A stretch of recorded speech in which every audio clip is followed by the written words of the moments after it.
Hello guys! Ito yung ulam namin ngayon para sa dinner. Luto na yung aking fried chicken guys. I-try nyo yung recipe na to guys. So, ito yung nabili ko kanina sa palengke na frozen chicken guys. Ito lagi yung binibili ko kasi mas mura siya compare doon sa fresh chicken. So, ngayong araw guys, magluluto tayo ng fried chicken guys. Ito yung binili ko kanina na frozen chicken. Na-drain ko na ito guys at nahugasan na rin. So, ito yung mga ilalagay natin na ingredients guys pang marinate sa ating chicken. Meron akong garlic, lemon, and then ginger. Tapos lagyan natin ng konting chicken powder. Tapos vinegar, soy sauce, and then sugar guys. So i-marinate na natin yung ating chicken guys. Lagyan lang natin ng konting chicken powder, tapos garlic guys,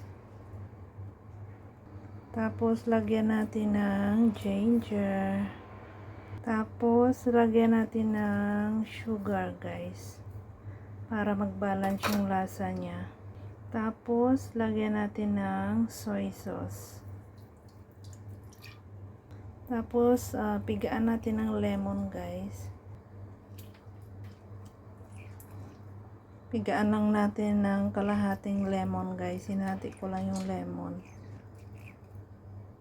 Tapos, lagyan natin ng konting vinegar, guys.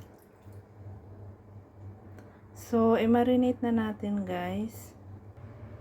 So, na-marinate na natin yung ating chicken guys. I-marinate lang natin siya ng mga